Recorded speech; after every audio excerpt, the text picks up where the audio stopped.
வணக்கம் நண்பர்களே. தமிழக அரசியல் களம் அண்ணாமலை இல்லாமல் ஒரே போர் தான். கண்டென்ட் இல்லை, பல தொலைக்காட்சிக்கு பேசுறதுக்கு பெரிய விஷயம் இல்லை, அரசியல் விவாதங்களில் காரஞ்சாரமான பேச்சுக்களுக்கு இடம் இல்லை. அண்ணாமலை இருந்திருந்தால் ஒவ்வொரு இடத்துலையும் அவர் போகிற இடத்துலலாம் ஒரு ப்ரெஸ் மீட்டு, பரபரப்பாக கேள்விகள், அதிரடியான கேள்விகள், திமுக பற்றி பல கட்சிகளை பற்றி அண்ணாமலை கிட்ட கேட்டு அவர் அதற்கு காரஞ்சாரமாக பதில் சொல்லி, இப்படி ஒரு அரசியல் களம் பயங்கரமாக இருந்தது. அண்ணாமலை வெளிநாடு படிக்க போய் 3 மாதங்கள் ஆகுது. அவர் விரைவில் இந்த மாத இறுதியில் வராருங்கிற தகவல். அநேகமாக டிசம்பர் 1ஆம் தேதி அதிகாலை அவர் சென்னை திரும்புகிறார் அப்படிங்கிற ஒரு தகவல் வருது. அவர் வந்த பிறகு தமிழக அரசியல் களம் மிகப்பெரிய அளவில் சூடு பிடிக்கும். அதாவது ஒரு டல்லாக ஒரு சப்புன்னு இருக்குன்னு சொல்லுவாங்க இல்லையா, அது போல இருந்த ஒரு அரசியல் காலம் அண்ணாமலை வந்த பிறகு அதிரடி காலமாக மாறும். அரசியலில் ஒரு பரபரப்புக்கு பஞ்சம் இருக்காதுங்கிற அளவில் ஒரு விஷயம் போய்கிட்டு இருக்கிறது. அண்ணாமலை வந்த பிறகு தமிழக பாஜக தலைவராக அவர் தொடர்வாரா அப்படின்னா அதுதான் நிதர்சனமான உண்மை. ஏன்னா அண்ணாமலை வச்சு தான் 2026 சட்டமன்ற தேர்தலில் பாஜக காய் நகர்த்தோம். அண்ணாமலையை சுற்றி தான் அரசியல் களம் சூடுபிடிக்கக்கூடிய அளவில் பாஜக அண்ணாமலையை நகர்த்தி, அண்ணாமலை முன்னிறுத்தி ஒரு தேர்தலை சந்திக்கக்கூடிய ஒரு வாய்ப்பு 2026 சட்டமன்ற தேர்தல் இருக்கும். ஏற்கனவே நடந்த நாடாளுமன்ற தேர்தலில் கூட அண்ணாமலையினுடைய பங்கு மிகப்பெரியது. கூட்டணி அமைப்பதில் அண்ணாமலை மிகப்பெரிய அளவில் காய் நகர்த்தி பல கட்சிகளை பாஜகவுடன் கூட்டணி அமைப்பதற்கு மூல காரணமாக இருந்தவர் அண்ணாமலை. அண்ணாமலை தமிழகம் திரும்பிய பிறகு அவர் எடுக்கக்கூடிய முதல் அடி, முதல் ஸ்டெப் என்னவாக இருக்கும் அப்படிங்கிறது, எடப்பாடி பழனிசாமி தமிழக வெற்றி கழகத்தோட விஜய் அவர்களோட கூட்டணி வைக்க விடாமல் தடுப்பது தான் மிகப்பெரிய டார்கெட்டாக பிஜேபி இது இருக்கும். காரணம் என்னன்னா, எடப்பாடி பழனிசாமியினுடைய ஓட்டு வங்கிங்கிறது மிகப்பெரிய அளவில் சரிந்திருக்கிறது. அதிமுகவுக்கு பெரிய ஓட்டு பலம் இல்லை. எடப்பாடி பழனிசாமியுடைய தலைமை ஏற்காத அதிமுக தொண்டர்கள் மத்தியில் மிகப்பெரிய ஒரு சலசலப்பு இருக்குதுங்கிறது எல்லாருக்கும் தெரிந்த விஷயம். இந்த சூழலை பயன்படுத்தி அண்ணாமலை அதிமுகவை, குறிப்பாக எடப்பாடி பழனிசாமியை டார்கெட் பண்ணி, எடப்பாடி பழனிசாமி தமிழக வெற்றி கழகத்துடன் கூட்டணி சேருவதை எப்படி தடுக்கலாம், அவர்களுடன் கூட்டணி வைக்காமல் எப்படி தடை போடலாம் அப்படிங்கிறத பெரிய அளவில் அண்ணாமலை கணக்கு போடுவார். ஏன்னா அண்ணாமலையை பொறுத்த வரைக்கும் எடப்பாடி பழனிசாமியை பலவீனப்படுத்தணும், ஓட்டு சரிவை ஏற்படுத்தணும், கூட்டணி அமைப்பதற்கு யாருமே அதிமுக பக்கம் போகக்கூடாதுங்கிறதுல அண்ணாமலை மிக தெளிவாக, மிக கவனமாக இருக்கக்கூடிய ஒரு சூழலாகத்தான் தமிழக அரசியல் களம் சூடுபிடிக்கக்கூடிய வாய்ப்புகள்.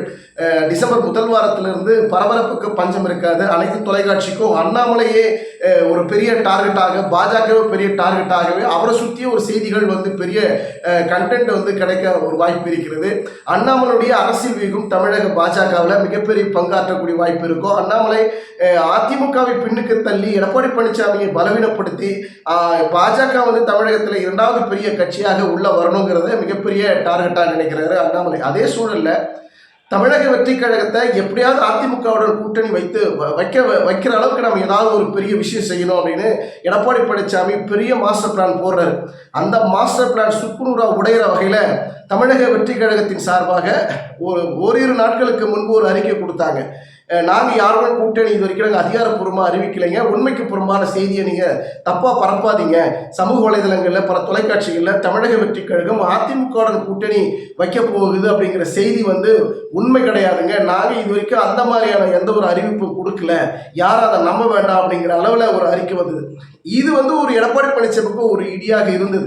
கடைசி நேரத்தில், தேர்தல் நெருங்குற நேரத்தில் அதிமுகவுடன் தமிழக வெற்றி கழகம் கூட்டணி வைக்க வாய்ப்பு இருக்கு அப்படின்ற அரசியல் பார்வையும் இருந்து கொண்டு தான் இன்னும் இருக்கிறது. இதை உடைப்பதற்காக, இதை தடுப்பதற்காக தமிழக வெற்றி கழகம் எடப்பாடி பழனிசாமியை அதிமுக கூட்டணி வைக்க விடாமல் தடுப்பது தான் அண்ணாமலையுடைய முதல் டார்கெட், முதல் ஸ்கெட்சாக இருக்கும். வெளிநாட்டிலிருந்து படிப்பை முடித்துவிட்டு வந்த பிறகு தமிழக அரசியல் களம் மிகப்பெரிய அளவில் சூடு பிடிக்கும். காரஞ்சாரமான விவாதங்கள், தொடர்ந்து பிரஸ் மீட்டுகள், அவருடைய அனுபவங்கள், நமக்கு பல செய்திகள் காத்து கொண்டு இருக்கிறது. டிசம்பர் முதல் வாரத்தில், அதாவது டிசம்பர் 1ஆம் தேதி அதிகாலை அண்ணாமலை அவர்கள் தமிழகம் திரும்புவார் என்கிற ஒரு தகவல் கொண்டிருக்கிறது. பொறுத்திருந்து பார்க்கலாம். எடப்பாடி பழனிசாமி அதிமுக பொதுச் செயலாளர் ஒரு பொறுப்புல இருந்து அதிமுகவை இன்னும் கட்டமைக்கல, அதிமுகவை இன்னும் பலமாக மாற்றவில்லை. தொண்டர்கள் மத்தியில் மிகப்பெரிய ஒரு டென்ஷன் இருக்கு, ஒரு சலசலப்பு, ஒரு சந்தேக பார்வை இருக்கிறது.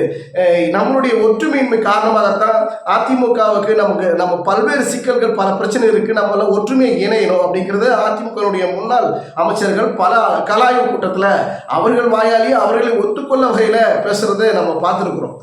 கேபி முனிசாமி இவர் தெளிவாக சொல்றாரு, நமக்குள்ள ஒரு பிளவு இருக்குது அப்படின்னு அவர் வாயால சொல்றாரு. பிளவுனா என்ன? அதிமுகக்குள்ள நம்ம முன்னாள் அமைச்சர்கள், முக்கிய நிர்வாகிகள் மத்தியிலே ஒரு பிளவு இருக்கு, நம்ம ஒற்றுமையை செயல்படணும் அப்படிங்கிறது அதிமுகவுடைய முன்னாள் அமைச்சர்கள் கூட தற்போது அதை புரிந்து கொண்டு உணர்ந்து கொண்டு அந்த கசப்புத்தன்மை வெளிக்காட்ட முடியாமல் அதிமுகவை கட்டமைக்கணும், ஒன்று சேர்க்கணுங்கிற வகையில பல வேலைகளை நம்ம செய்யணும். உள்ள இருக்கக்கூடிய நம்மெல்லாம் ஒற்றுமையா இருக்கணுங்க. அண்ணன் தம்பி பிரச்சனை போல நம்ம சண்டை போடலாம், என்ன வேணா பண்ணலாம், திட்டிக்கலாம். ஆனால் நம்ம ஒற்றுமையா இருக்கணும். கட்சி கடகத்தை நம்ம எந்த வகையிலுமே பாழ்படுத்தக்கூடாது, கீழ்த்தரமான இடத்துக்கு கொண்டு போகக்கூடாது, பலவீனப்படுத்தக்கூடாதுங்கிறதுல தெளிவாக இருக்கணும் அப்படின்னு அதிமுகவுடைய முன்னாள் அமைச்சர்கள் மத்தியில் இப்போ அதிக அளவில் பெரிய அளவில் பேசுகிறாங்க. இந்த சூழல் எடப்பாடி பழனிசாமிக்கு தொடர்ந்தால் ஒவ்வொரு மாவட்டத்தில், ஒவ்வொரு ஊரில், ஒவ்வொரு பகுதியில் கலாய்வு கூட்டங்கிற பேரில் கலவர கூட்டமாக மாறிக்கொண்டு இருக்கிறத எடப்பாடி பழனிசாமியால் தடுக்க முடியல, கண்ட்ரோல் பண்ண முடியல. எடப்பாடி பழனிசாமி பேச்சு முன்னாள் அமைச்சர்கள், தற்போது இருக்கக்கூடிய முக்கிய நிர்வாகிகள், மாவட்ட செயலாளர்கள் எடப்பாடியை நம்புறாங்களா நம்பலையா, எடப்பாடி பேச்சை மதிக்கிறார்களா, அவர்கள் தலைமைக்கு கட்டுப்படுகிறார்களா அப்படிங்கிற கேள்வி தொடரத்தான் செய்கிறது. சேலத்தில் கூட கலாய்வு கூட்டம் நடைபெற்றது அப்படின்னு சொல்கிறாங்க. அந்த கலாய்வு கூட்டத்தில் முக்கிய நிர்வாகிகள் யாரும் பெருசாக கலந்துக்கல, ஒரு சலசலப்பு இருக்குது. பல ஊர்களில் கலாய்வு கூட்டம் நடந்தது, ஆனால் நடக்காத மாதிரியே வெளியே எந்த விதமான செய்தியும் பெருசாக வரலை அப்படிங்கிறது. ஏன்னா திருநெல்வேலி, திருச்சி பல மாவட்டங்களில் கலாய்வு கூட்டம் நடக்கும்போது அங்கே கைகலப்பு, சண்டை, வாக்குவாதம், சேர் தூக்கி அடிக்கிறது, பல பிரச்சனைகள் அங்கே வந்ததுனால இதே பிரச்சனை தொடர்ந்து வந்தால் நம்ம மீது, நம்ம கட்சி மீது மிகப்பெரிய ஒரு இழுக்கு வந்துடும், ஒரு தவறான ஒரு கண்ணோட்டம் மக்கள் மத்தியில் போயிடுங்கிறத வெளிக்காட்டக்கூடாதுங்கிறதுனால ஒரு சாதாரணமாக வெளியே பெரிய அளவில் தெரியக்கூடாத அளவில் கலாய் கூட்டத்தை மேற்கொள்ளணும் அப்படின்னு எடப்பாடி பழனிசாமி ஒரு கணக்கு போடுவதாகவும் சொல்கிறாங்க. பொறுத்திருந்து பார்க்கலாம். எடப்பாடி பழனிசாமியுடைய கூட்டணி கணக்கு 2026 சட்டமன்ற தேர்தல். எடப்பாடியை நம்பாத பல கட்சிகள் கூட்டணிக்கு வருவதற்கு யோசிக்கிறாங்க. எடப்பாடி பழனிசாமி அதிமுக பொதுச் செயலாளராக இருக்கலாம், அதிமுகவுடைய தலைமை பண்புல இருக்கலாம், ஆனால் அவரை நம்பி நாங்கள் வந்தால் எப்படிங்க நாங்கள் ஜெயிக்க முடியும்? அவங்க கட்சிக்குள்ளவே பல பிரச்சனைகள் இருக்குது, கட்சிக்குள்ளே ஒரு பிரிவு இருக்கிறது. அப்படி இருக்கின்ற பட்சத்தில் நாங்கள் அவரை நம்பி இல்லை வேற ஏதோ ஒரு பண ரீதியாகவோ, இல்லை பொறுப்பு ரீதியாகவோ, பதவி ரீதியாகவோ அவர் கொடுக்கணும்னு முயற்சி பண்ணால் கூட, கொடுக்குறோங்கிற அந்த உத்தரவாதத்தை கொடுத்தால் கூட அவரை நம்பி வரணும் அப்படின்னா நாங்கள் ஜெயிப்பதுங்கிறது பெரிய சந்தேகமாக போயிடுமே அப்படிங்கிற மிகப்பெரிய சந்தேகத்தின் அடிப்படையில் எந்த கட்சியும் அதிமுகவுடன் கூட்டணி வைப்பதற்கு வருவதற்கு யோசிக்கக்கூடிய ஒரு சூழல் தான் 2026 சட்டமன்ற தேர்தல் இருக்கும். எடப்பாடி பழனிசாமி தனியாக நின்று எந்த கட்சியும் கூட்டணி வைப்பதற்கு வராமல் எடப்பாடி பழனிசாமி தனியாக நின்றால் மிகப்பெரிய ஒரு கேள்விக்குறி, மிகப்பெரிய ஒரு நெருக்கடியை சந்திக்கக்கூடிய வாய்ப்பு எடப்பாடி பழனிசாமிக்கு அது துரதிருஷ்டமாக அமைந்துவிடும். கடந்த நாடாளுமன்ற தேர்தலில் பார்த்தீங்கன்னாக்கா பாமக அதிமுகவுடன் கூட்டணி வைக்க போகுது.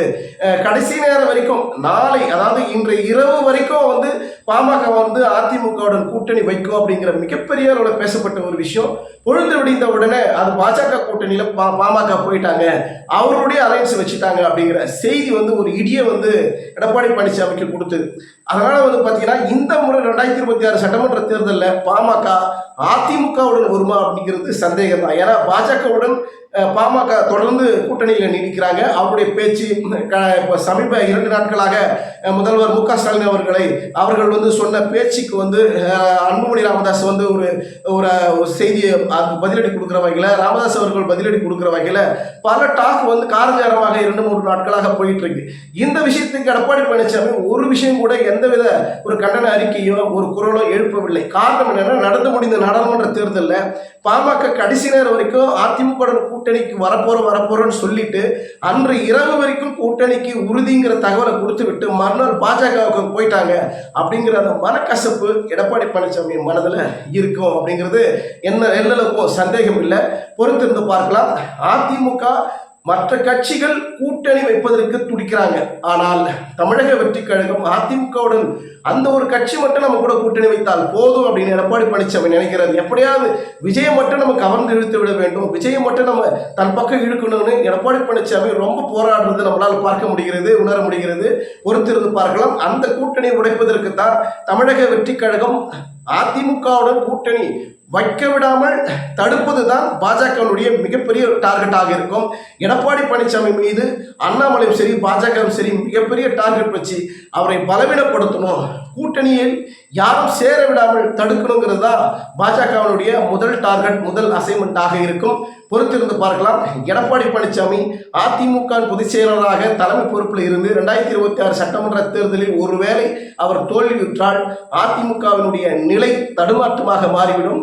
2வது இடத்தில் இருக்கக்கூடிய அதிமுக 3வது இடத்திற்கு தள்ளும் அப்படிங்கிற ஒரு செய்தி தான் நமக்கு கிடைக்கிறது. பொறுத்திருந்து பார்க்கலாம். அண்ணாமலையுடைய வருகை தமிழகத்துக்கு மீண்டும் அதிரடி கிளப்பக்கூடிய வகையில், அரசியல் களம் சூடுபிடிக்கக்கூடிய வகையில் இருக்கும் அப்படிங்கிறது சொல்லப்படுகிறது. பொறுத்திருந்து பார்க்கலாம். நன்றி, வணக்கம்.